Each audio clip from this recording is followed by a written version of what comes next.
Good morning, everybody. Good morning. I'm Dr. Melanie Cohen. Welcome to the HUD OCIO Learning Session.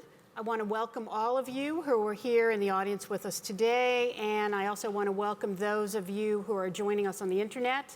I understand each month we have a new internet audience, so thank you. I'm so glad that you found us, and I hope that you find our sessions useful, beneficial, and educational. So today we have a very interesting topic, interesting particularly to me. We're going to be talking about the multi-generational workforce, and we have two experts with us, Denise McKenney and Eileen Hoffman. Both are from the Federal Mediation and Conciliation Service. Although they've certainly had different careers and different expertise, both are experts in the area of employee disputes, individual rights, workplace disputes, and equal employment opportunity. So today's discussion, and we want it to be a discussion, we want it to be interactive, so for those of you here, please feel free to ask questions. When you have some questions, please come to the microphone.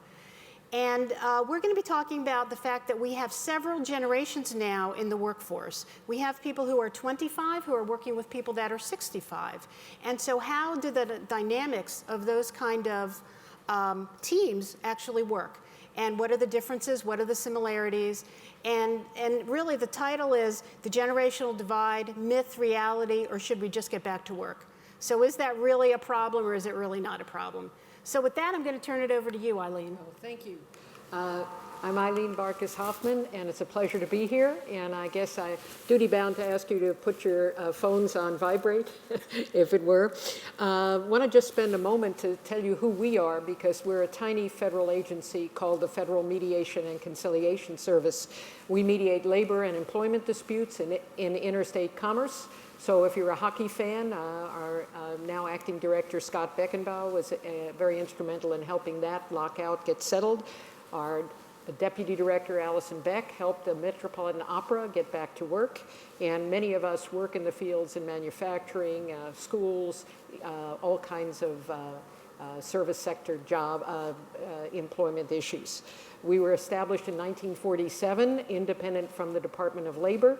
And we do a lot of work and training, labor and management in the federal sector. We work with HUD and with a lot of federal unions and management. We also do a lot of what's called ADR, which is alternative dispute resolution, training folks in how to resolve conflicts so that perhaps they don't have to go on to an administrative agency or on to the courts. We also do some international work. We have delegations come here, and we're training people around the world in better ways to solve problems. We have about 250 employees, 10 district offices and 70 field offices throughout the United States. And we're just so pleased to be here. We realize that we have a diverse workforce, not just in terms of generations, but lots of different reasons. And we formed a focus group, actually, to deal with this and develop a lot of different programs to not only sensitize our own mediators, but to be effective in working with labor and management, employees, employers, NGOs, and other groups. Thank you. So, a couple of things just to get us in the room, as it were. Here's a quote. I want you to think who might have said it. The children now love luxury. They have bad manners, contempt for authority. They show disrespect for adults and love to talk rather than work or exercise. They no longer rise when adults enter the room. They contradict their parents, chatter in front of company, gobble down their food at the table, and intimidate their teachers. Anybody have any idea who might have said that?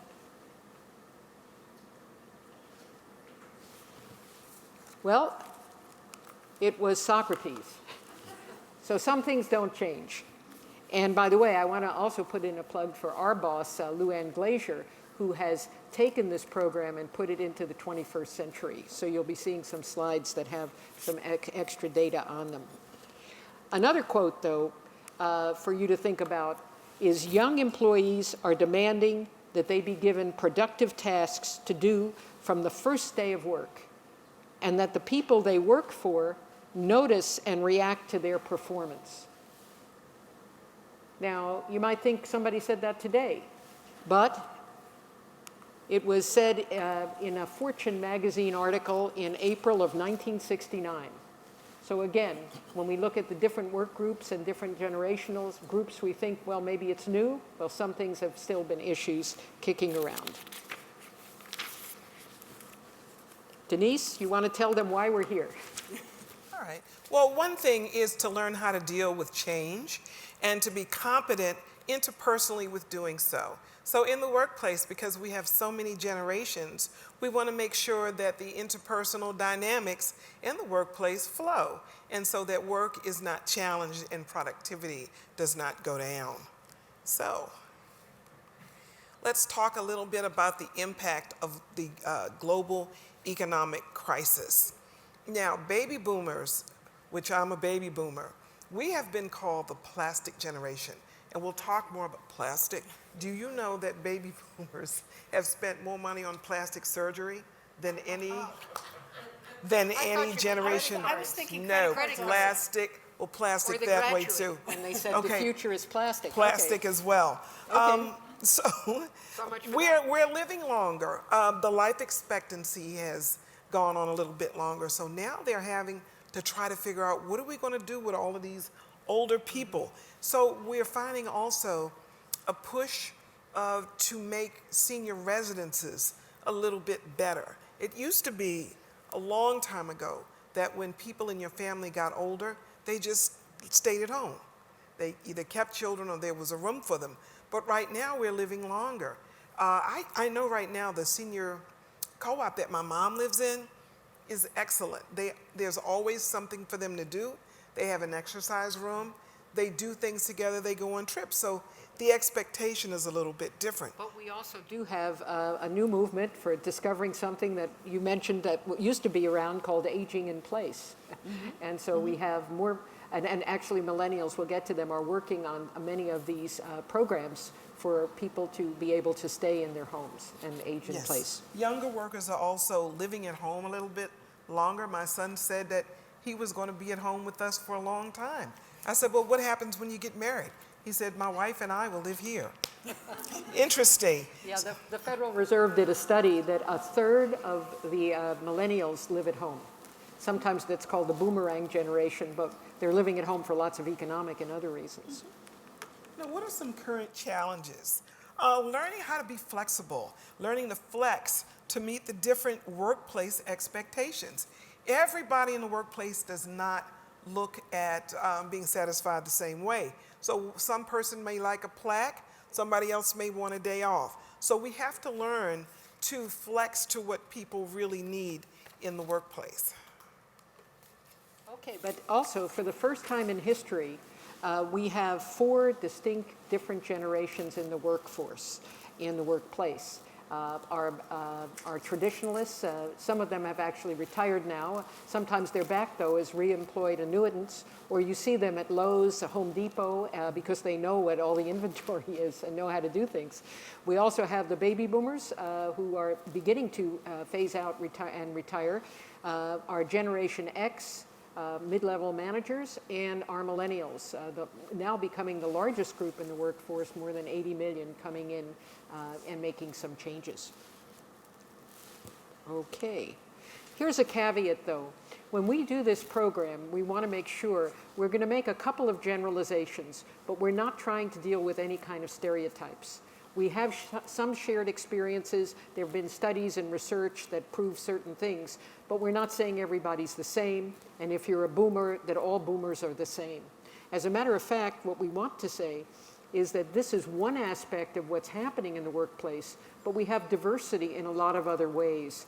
We have this, in the United States especially, one of the most diverse workforces of different ages, creeds, disability, talents. So we have a lot of different kinds of differences in the workplace. But we're focusing on this one because not only is it fun, we hope you'll enjoy it, but it's also a prism to look at some of the behaviors that people are feeling a little chafing, some sort of flashpoints, and sometimes it's because somebody called you, hey dude, and they really meant to say hello. Thank you. Now, Eileen, what are some of the different generations that are in the workplace? Okay, well, I mentioned the traditionalists. Those are born between 1922 and 1945. 5 here. Sometimes it's a little different, 43, whatever. But pre-World War II. And think about it, those might be your grandparents or your great-grandparents. They basically, a few of them are still in the workplace. Our former director, George Cohn, who at 78 was one of the oldest people in the federal government, vibrant. I wouldn't play tennis with him. So we do have older folks in the workplace as traditionalists. The next group, though, baby boomers, that's the biggest group, and I confess I'm one of them too. 1946 to 1964. Again, some of these particular divisions of time, sometimes there'll be a demographer that might quibble with 1 year or another. But basically, this was the largest group coming in, and we thought we were very important. And so did the press and the media, so everything we did was covered. And what we're going to be seeing now is that the millennials are being treated somewhat similarly. The next group are the Gen Xers, and they were in the middle, and basically half of there are about 80 million of the baby boomers, about 40 million Gen Xers. These are folks born between 1965 and 1981. And these are the folks with, and we'll get to it, the latchkey children, a lot of different kinds of divorce rates skyrocketing, a lot of different demographic changes in the workplace that also affected certain attitudes. And the last group, millennials, they may be you in the audience or your children, or I used to say the interns, but that's not true. They could be your bosses. So 1982 to 2002, millennials, and they're coming into the workplace and making themselves felt. Okay. Now let's just think about influences. Each one of you out there has built upon your past experiences and influences to make you the person that you are today. Now, if you have children, how many of you have children? And I can see those of you at your computers too. If you had kids. Yeah, call on them. Yeah, okay. How many of you have told your children not to do something, but they went ahead and did it anyway, and they suffered the consequence? Like this child in the picture. I'm sure at some point the mom said, don't touch the stove, it's hot. So what is the child doing? Reaching for the burner. So that's, exactly how some people learn. Now, we build on past experiences, whether those experiences are good or bad. Now, there's something called the age effect versus the cohort effect. The age effect has to do with beliefs and attitudes associated with being a certain age. For instance, somebody may say, well, you're 21 years old. You should be doing this, or at 21, maybe you can go out and have a drink, or at 21, there are certain things that, 21-year-old people do. As opposed to if you're 41 or 51, your glasses get increasingly stronger, or you can do like me, just decide not to wear bifocals and go to the dollar store and get reading glasses and pretend it never happened. Thank you. Sorry. How many fingers am I holding? I don't know. Can't see up close. But the age effect has to do with people aging naturally. Certain things occur as we age versus a cohort effect, which has to do with behaviors and attitudes associated with being from a particular time and therefore being part of a particular age cohort. I'm at the age now that people I went to high school with, when I get in contact with them, they're starting to pass away. Or at our particular age, you go back to high school reunions, everybody in this cohort is going to change. So that's what we would call a cohort effect. Let's move on and talk about an exciting group called the traditionalist. Now, some of your parents may be traditionalist if you're anywhere near my age. Now, the thing about traditionalists, let's look a little bit more at them. They were born between 1922 and 1945. Now, my parents were traditionalists, and I'd like for you to think about your parents in just for a moment, and think about some of the wise things that they've told you. And I want you to fill in the blanks here. A penny saved is what? Penny earned, okay? Save your money for what? A rainy day. So these are some of the things that your parents may have told you. Now, these are some of their influences. Who's this first gentleman here? Anybody tell me? Yeah, if you're watching. If you're watching Watching NPR, PBS. NPR all this week, Right. you can see him from 8 to 8 to 10. Right. Who's the lady with the fruit on her head? Carmen Miranda. And Chiquita Banana. Okay. And over in the bottom right corner is old who? Blue Eyes. Who is who? Frank Sinatra. So let's explore a little bit more about the traditionalists. Let's look at some of their influences and supposed traits. Now, when we say supposed traits, as Eileen said earlier as a caveat, that doesn't mean that everybody from that age necessarily does these things. Now, they were influenced by the Great Depression. My mom will not throw anything away. I looked at a whole pile of aluminum foil that had been used, washed off, folded, and put in a little bag. Mom says, you can use this over. Why should you throw it away? Why is that? She grew up during the Great Depression when they had to use things. They didn't have a lot of things. They were also influenced by the Holocaust. That's something that happened to people that people will never forget. So these are some of the influences. The Korean War was an influence. Now let's look at some of the traits that you may associate with traditionalists. They're very patriotic. My dad would always salute the flag and put his hand over his heart. They feel duty bound. Before my father passed, he said one of the things that he was most proud of, and he was a postman for the Baltimore Post Office, he said, do you know I only missed one day of work in the whole 30 years I was there. He said, and that's the day that you were born. So he was very, very proud that he came to work every day. And he knew the postman's creed, and he recited it to me. I'm not going to give it to you, but let's look at a little cartoon here, and let's see what it says. It says, it looks like he's going to go long. So sometimes in your family, when you have family reunions, older people, one of the supposed traits is that they like to regale stories from the past. You know, when I was going to school, I walked 14 miles, and the miles seem to always grow longer and longer. But also, that's where, before we get to the boomers, that's where we sometimes see a little bit of a clash. Telling stories is a very good way to explain things and examples, but telling a very long story can lose some of your colleagues. And people that are more used to maybe 30-second sound bites have difficulty with a longer story, although there may be incredible lessons in that story. All right, Eileen. Okay, back to the... All right, let's go. Let's look at the boomers. The boomers, yes. That might be, let me ask, most folks in the audience, are you boomers? Okay, so we got at least half. Okay, baby boomers. Well, we think we're the best, but we know there are other groups. And for baby boomers, we basically went through a lot of shared experiences. Unfortunately, many were sort of sad, not sort of, actually were sad. The Vietnam War, the assassinations of Martin Luther King, of John F. Kennedy and Robert Kennedy, and we remember where we were in many of those situations. We also remember some of the fun things, and sometimes the generation, this particular one, the boomers, is divided in half with a generation Jones that's a little younger within that period and may not remember where they were when Kennedy was shot, but will remember some of the other aspects of that as well. And we also, I'll just start just as Denise did, ask not what your country can do for you, ask what you can do for you. Okay, and we had a lot of folks joining the Peace Corps and lots of other government service. And sometimes when FMCS and Denise and I do training with people in the government service, we'll ask, why did you join?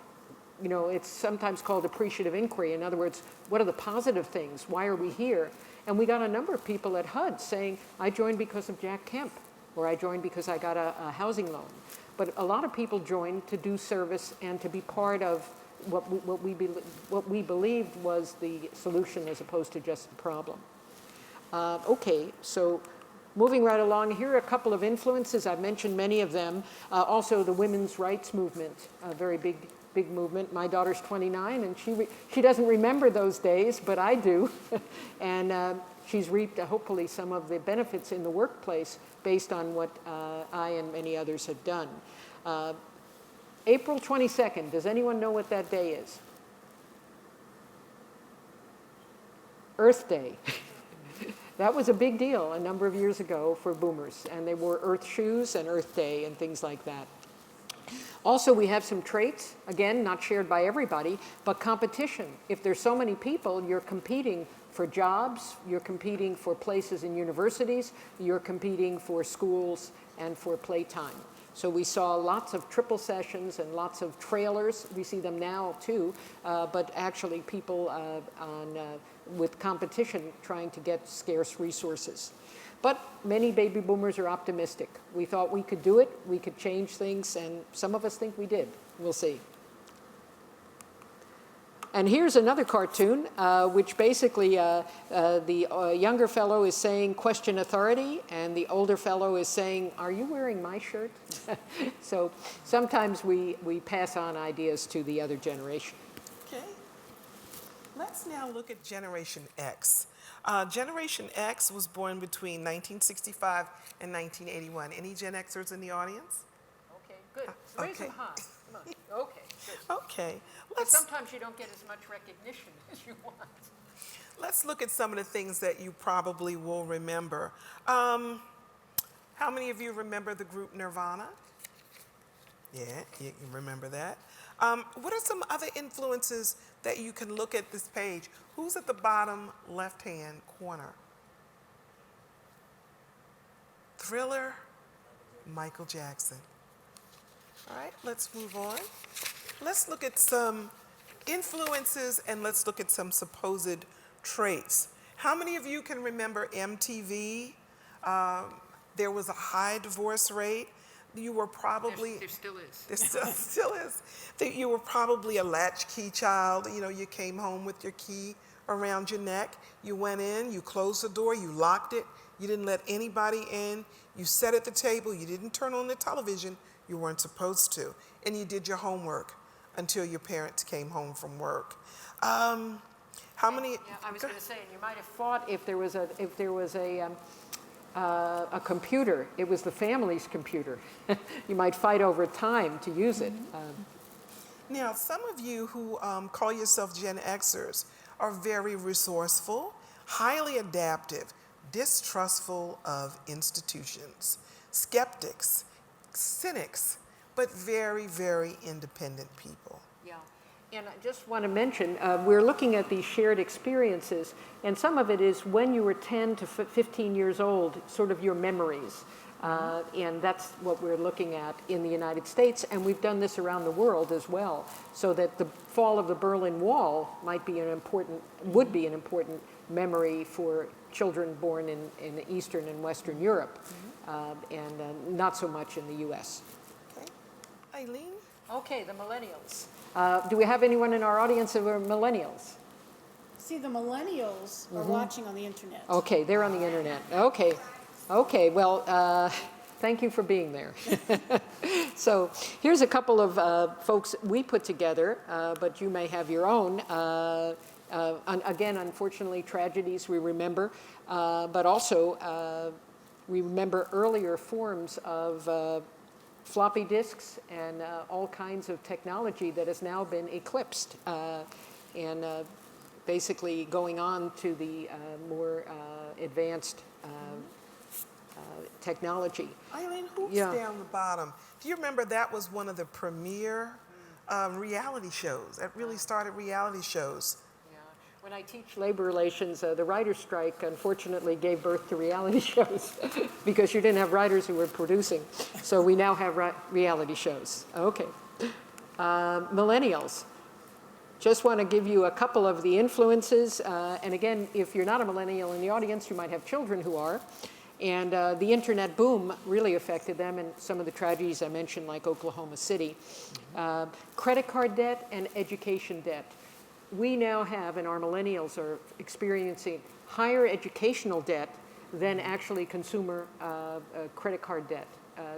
So that this is an incredible impact on buying houses that's been delayed, and on where you're going to have your first job or where you're going to live. Also, the millennials remember September 11th. They remember where they were. Many were in school of some sort. And they remember also some of the trials that were televised, like the O.J. Simpson trial. some of the traits we see and are being very, very techno-savvy, being able to multitask. Now, there have been some studies about multitasking, but maybe not everything is being given the same amount of attention when somebody is at a meeting and busy texting and also daydreaming. So there's actually, yeah. you talk about multitasking, Yeah. because that's a great topic, because we all do that, and no matter what workforce generation you're part of, everybody does it. There's actually the dark side. I've read some research on the dark side of multitasking, which goes to the point that if you're doing 5 things at one time, like let's say, for example, people are watching us on the internet now, which I'm sure they are. So they're watching us on the internet, they're listening to this, they're answering emails, they're probably on the phone, they're talking to somebody, they're doing several things simultaneously. The only problem with that is none of those things actually gets the attention they deserve by doing that. So it's a little bit something to think about. You know, it has its good part because you can get some things done, but it also has the dark side where you really are not giving full attention to things. Yeah. Oh, Melanie, I'm at the age now that I have to do everything by lists. So I write lists and then I can't find the list. I don't know what I did with the list. Well, just again, the millennials, my day we actually had pen pals. We wrote to people in other countries. Now they have Facebook, but also pen pals, electronic pen pals throughout the world, and can communicate a lot faster than we did. Okay, so we also have a group, the millennials are sometimes called the echo boomers because many of them are being raised by baby boomers. And there may be an expression you heard called helicopter parents, where parents are hovering over. My friends who are HR professionals tell me occasionally a parent will call up if their millennial child received a poor performance appraisal. We would never do that.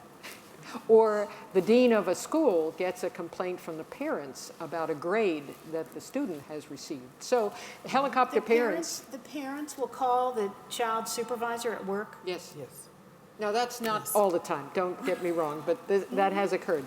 That's interesting. Yeah, so this generation of millennials is a very wanted generation for many, not everybody, but for many, and perhaps overly, parents may have been overly involved. Eileen, Yes. have you ever seen parents going to interviews with their children? I read an article about that. So that's no. also a new wave of what they're doing.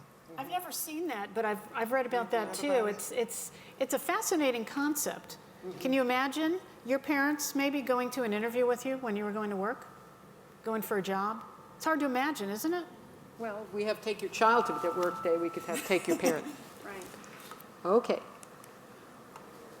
This one is a little cartoon. The kids today think they know everything. That's because we told them they knew everything.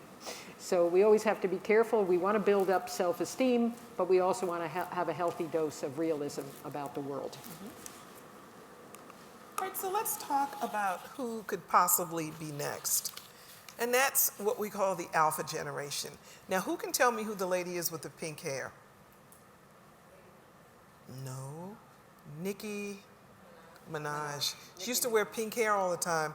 I saw her on TV the other day. She had black hair, so I guess she's, changed a little bit. Who's the guy in the sunglasses? Justin Bieber. And who are the people at the bottom? Remember the TV show Glee? So those seem to be things that can be identified with the alpha generation. Now let's just look at some of the things that may be associated with the alpha generation, but let's look at the family dynamics. Before you do, Sure. I just want to say, it's called alpha because nobody knows what to call these new kids. So it could be Generation I for internet, Generation Z, a Generation Alpha. So if you want to name that, you can let us know as well. Go on, sorry. Some of the things that we may look at with the alpha generation in terms of housing, multifamily generations in the same house. So that's one thing to look at. Then they tend to see all the good in the world. They tend to be optimistic and, oh, you shouldn't feel that way. That's not how it really is. I can't believe people did that. So they tend to be a very optimistic generation. And from a very early age, they learned to be team players. You know, the interesting thing about this is that in only 6 years, which really isn't that far off, this group is going to be entering the workforce. And so you're still maybe having, well, you're definitely going to still have baby boomers in the workforce in 6 years, and probably not the silent generation. But what you're going to have then is these different 4 generations. And now when we begin to look at the differences and look at some similarities, I mean, it's going to make for a very interesting dynamic, I think, in the workplace. I agree, yeah. Just you wait.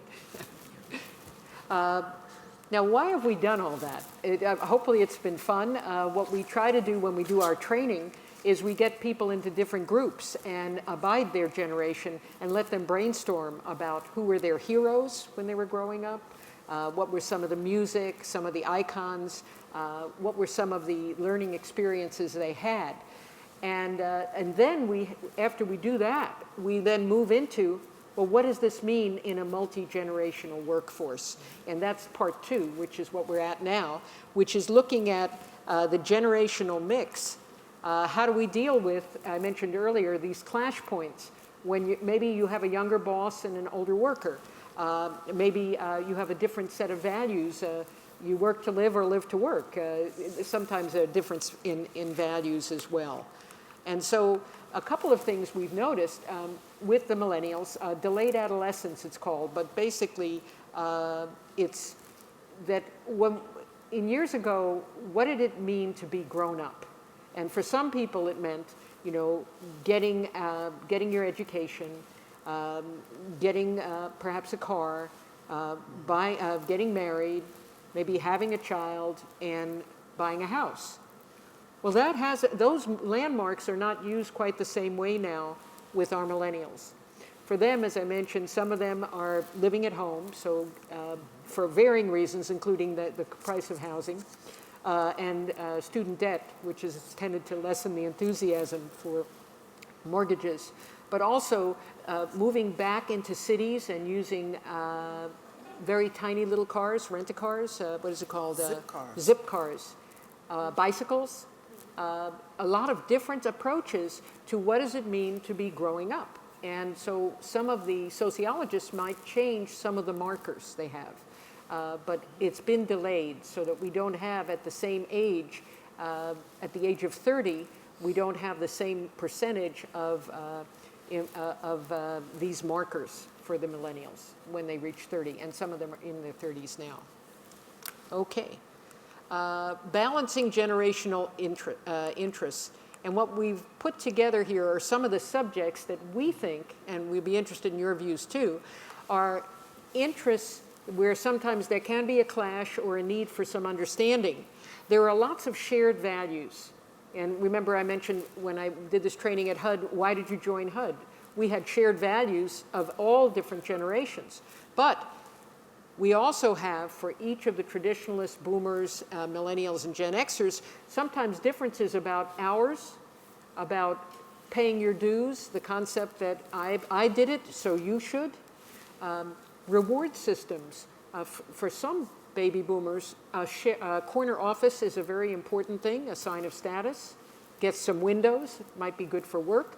But for others, and it might just be not just millennials and Gen Xers, maybe time off or telecommuting, working from home, lots of other things as opposed to being there for FaceTime at the office. Similarly, communications, how we talk to each other. Many baby boomers would like to have more face-to-face communication. Our millennials are used to, and sometimes are getting some tips on how to deal with people face-to-face because they're actually communicating much more through electronic means. And then, those of you who used to watch The Office, dress code. You might have remembered a series of a couple of employees who said, gee, casual Friday, and they came in with practically nothing on. So.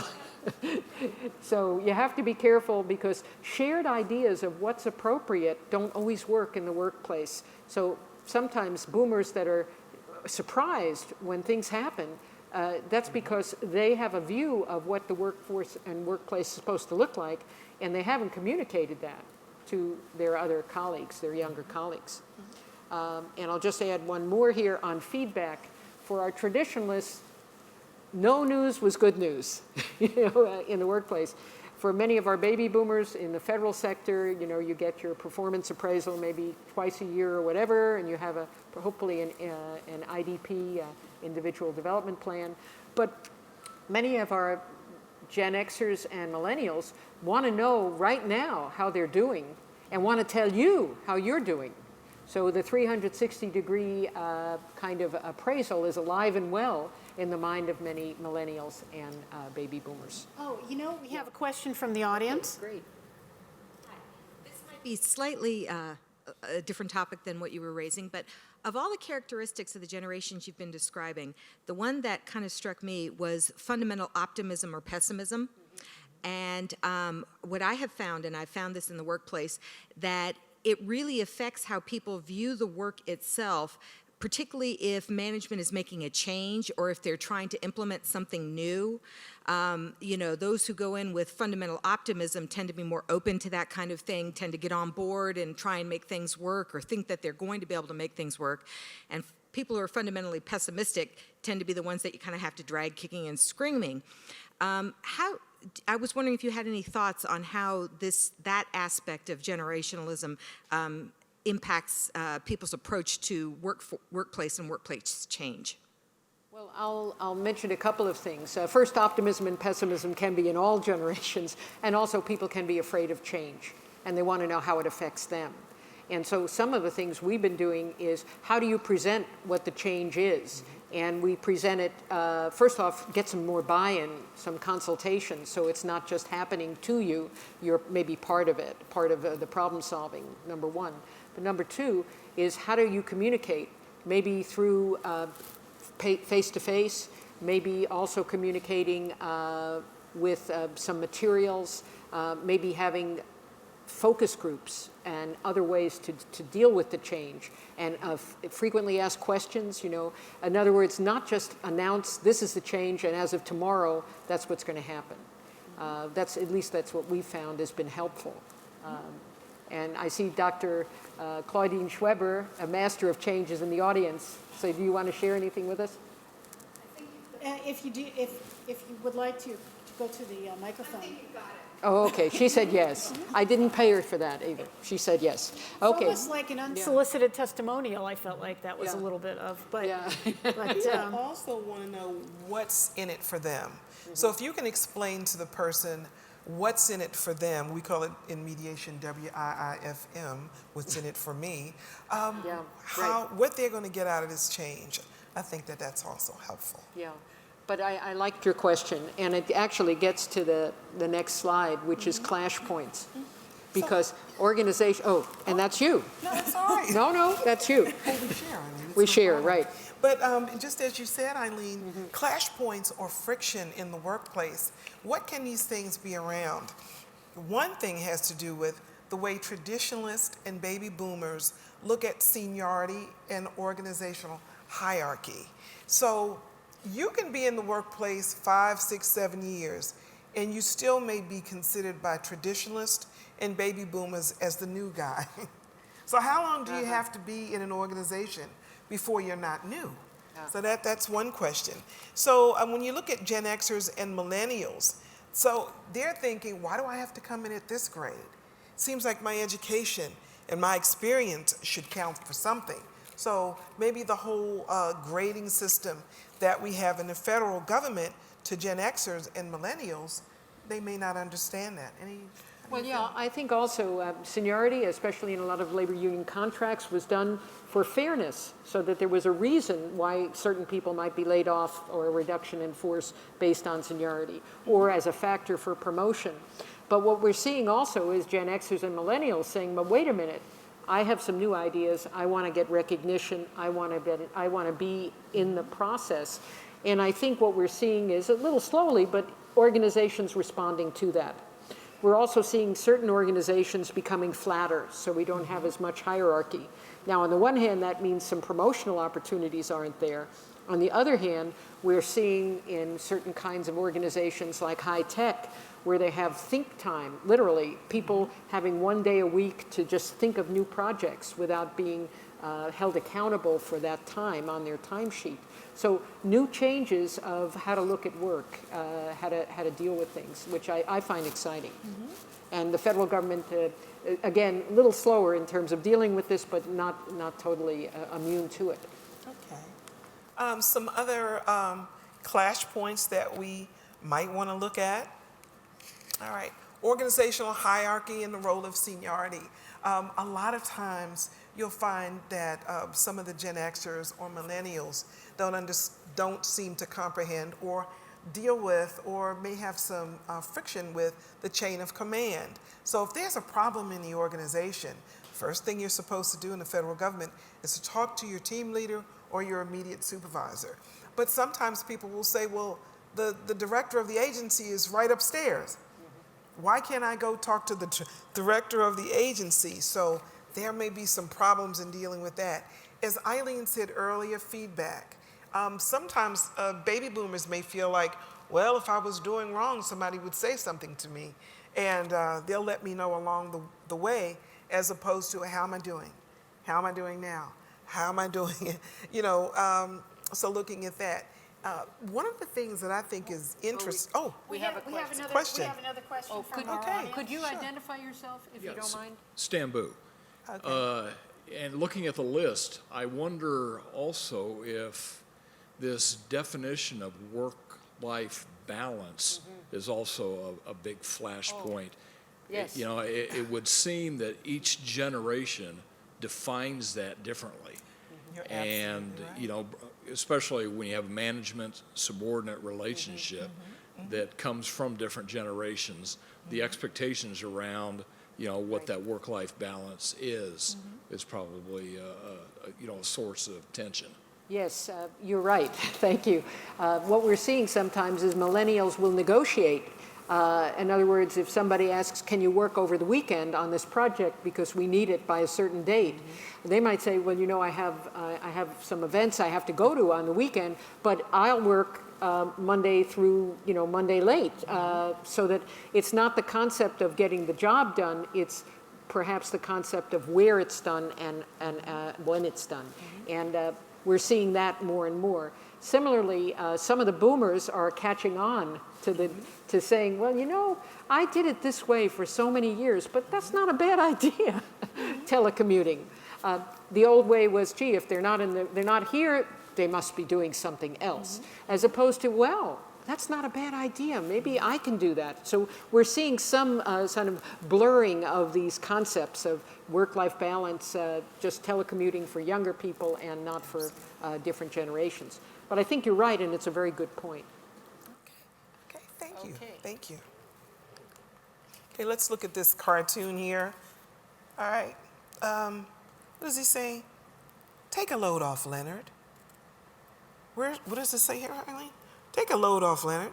We're watching Generation Generations X and Y duke it out. Okay.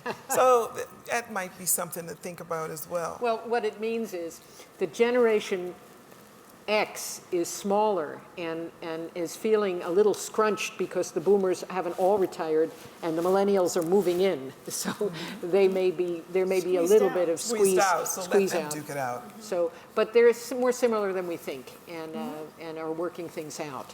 All right.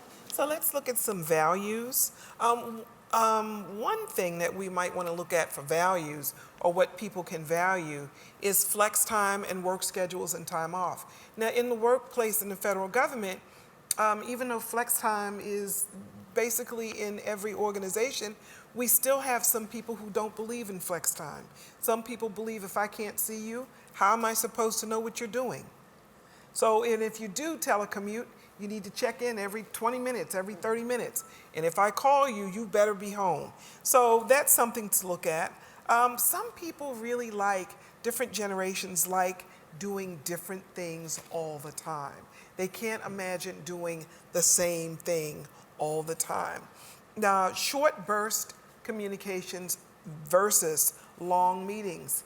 I have been in long meetings.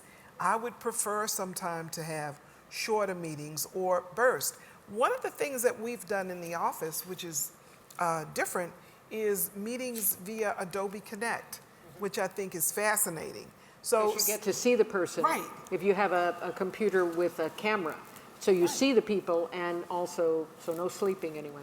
Anyway, and so also you can have a really detailed conversation, and also have the material. If you have a particular memo to be discussed, you can put that on too. So you don't have to go to another Right. state just Right. for another meeting. Well, with budgets the way they are now, we're going to see more and more of webinar types of things. For us, we're doing more training at FMCS using webinars, but I still think there's no replacement for the personal touch because. Did you all hear that out there in television land? Because I'm a boomer. Okay, guilty as charged. Yeah, but I also. Well, okay, we'll talk about that later. Okay, so, the other thing on the last 3 bullets, though, training, mentoring, and tuition assistance. Working backwards, an agency or a company or an organization that can offer tuition assistance is get a big leg up on recruitment because of generation debt and educational issues. Mentoring becomes very important. We're seeing reverse mentoring, where a baby boomer or a traditionalist will be mentoring the millennial on social skills or certain kinds of institutional knowledge, but the millennial will be doing basically techno-savvy skills as well. What we're seeing in a little friction here is when millennials say they only are interested in me for my technology and not for my ideas. So we caution people that it really is a two-way exchange. I can attest to that, actually, because I will admit I'm a baby boomer, but on the young end of the baby boomers. So, but I did have less technically savvy than I would like. So I had somebody who was a millennial teaching me all about Twitter, all about how to set that up, all about how to do a number of different things, really with technology. And so in the end, I thought it was a good experience because I learned something that I didn't have to spend a lot of time trying to figure out myself. They certainly, I think he felt valued by helping me with it. And then I was able to also mentor him in some of the things about the organization. So I think it was a great two-way sort of work experience. I've got a term that some of you may or may not identify with, and that term describes myself in technology. I am a techno peasant. So, I will always accept help from someone, no matter who offers it to me with technology. And now the last bullet, training. Training is a wonderful thing to actually having multi-generational trainings becomes very important. But within every training, make sure we approach learning styles, taking into account using email, using text, using all kinds of methods to make sure you reach everybody. So I think there can be a revision on how we train a little better, and just mention that as well. Okay. What do younger workers value in the workplace? I presume here, but from studies we've read and people we've spoken to, promotion and career options in the short term. In other words, I don't want to wait. Can you give me a life plan? Where am I heading? Otherwise I might move. Frequent communication, we've mentioned a few times, feedback. Being connected to the vision of the workplace. Many people want to work, and we see it now with millennials working in non-governmental organizations and for the government and other organizations. What's the vision? Where am I? And feeling like they're helping the company and it's a positive place to work. And some recent studies I just read today show that millennials are also concerned. It's not something we would expect, but we wouldn't expect. It's something we would think of. Their colleagues, their comrades, who they work with, are very important. Social parts of work. And so some companies are reinstalling the company picnic, the old days, coming back to how do we get together, the company ball team, et cetera, to try to get people more involved. How do you think about, I know with my parents, maybe you can think about your parents too. My parents were proud of working for 30 years at the same place, as opposed to moving around to different jobs. And they looked at moving around to different jobs as a negative thing. What are people going to think about you? They'll think you can't hold a job.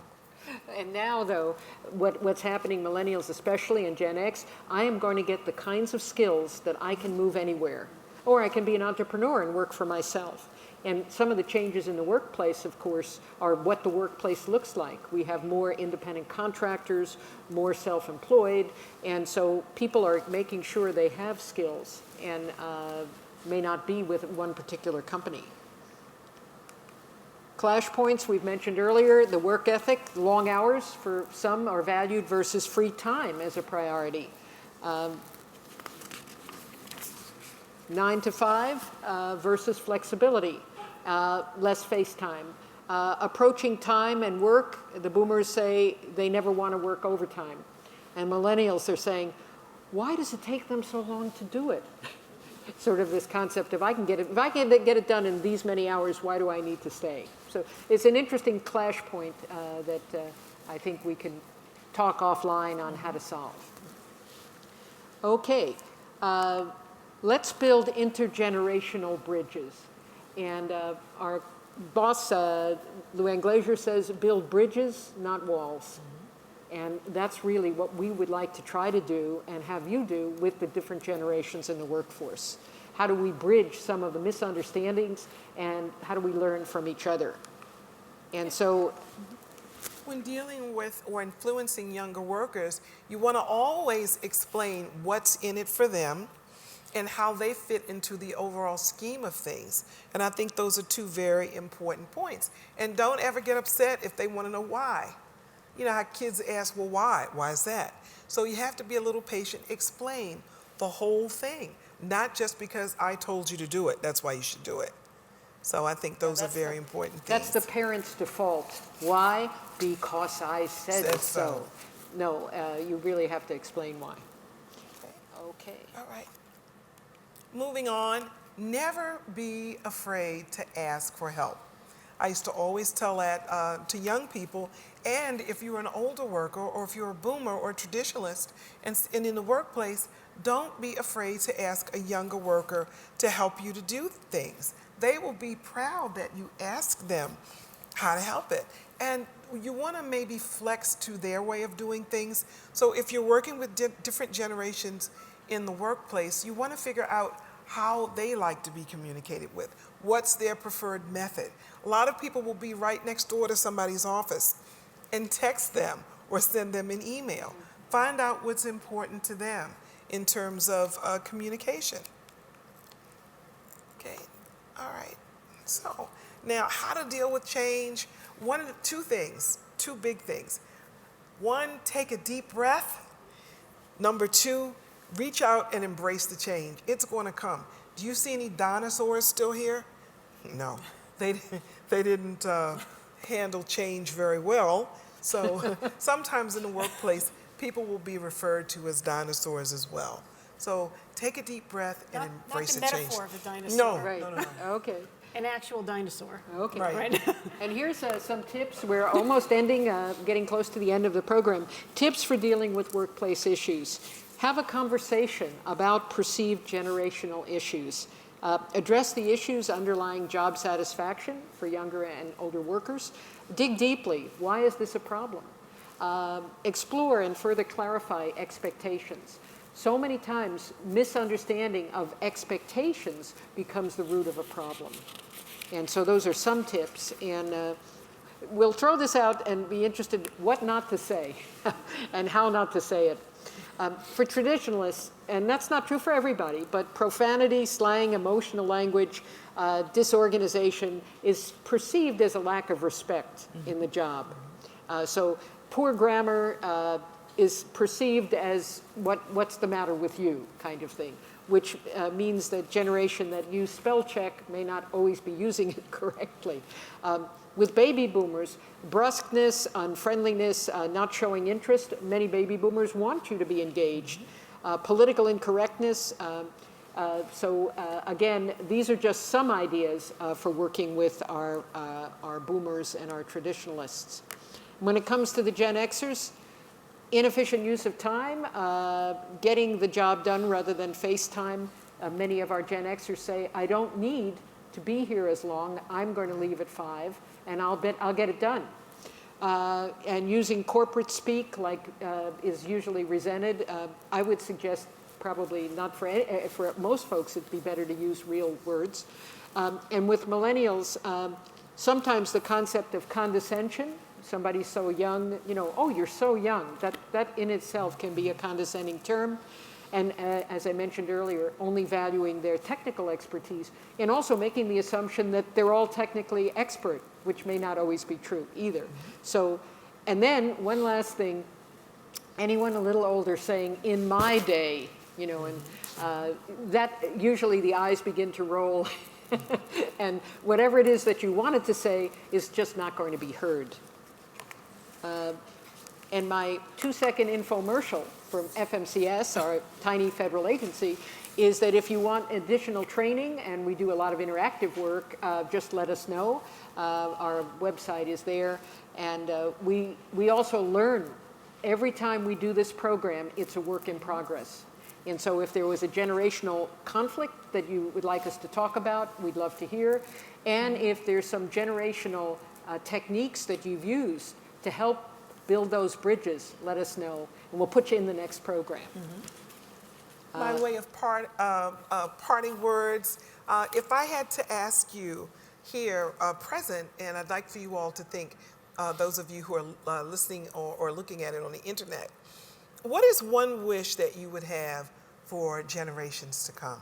What is something that you would really wish for them to know or to do? You can think about that. If you'd like to come to Mike and let us know. One wish for the next generation. Well, I'll offer something, All right, since I don't Melanie. see people running to the microphone. So I think something that would be very important would be empathy. Empathy. Okay. I really do. I think that would be something, an understanding and an empathy for others would be key. I'd say And patience too. Patience, I think, is good too. Yeah, I think that too. What do you think, Eileen? Yeah, I think empathy, patience, understanding, and a little bit of humor. Claudine? Okay, we have one more. You have to go to the- You have to go to the microphone, and we just have time for one more. Okay, you, sir? Yes. You got to go to the Got microphone. to go to the mic so they can hear you on the internet. So they can hear you on the internet Right. versus Yes. see you. I would say something else that I've learned, but I see is here, is the ability to be adaptable. Because as you've all pointed out, the ability to necessarily work a lifetime in the same place is changing. And even what goes on in the workplace is changing. So learning how to be adaptable and to be empathetic and to be able to manage with people while there are changes in your life or others, I think is what's happening now and will be a skill you need in the future. Yeah, and if I could mention, just to add on that, a lot of organizations are looking at programs for millennials, the union movement, how do we attract folks and leadership, a lot of companies, how do we deal with younger people and make sure that they're working with us to make a better company or a better product. So we are seeing the beginnings of, I think, a very good conversation, and want to thank you for this opportunity too. Well, we're right up to our time limit, so I want to thank you both, Eileen and Denise, for coming. I think this was a terrific session. I think we learned a lot about the different generations. And I hope that you will all join us next month. We will be hosting Dr. Miguel Olivas from Clarion University, and he will be talking about evidence-based management and how you can actually make decisions, the best decisions for your organization, based on the information you currently have at hand. So I want to thank all of you for attending, and I hope you have a wonderful day.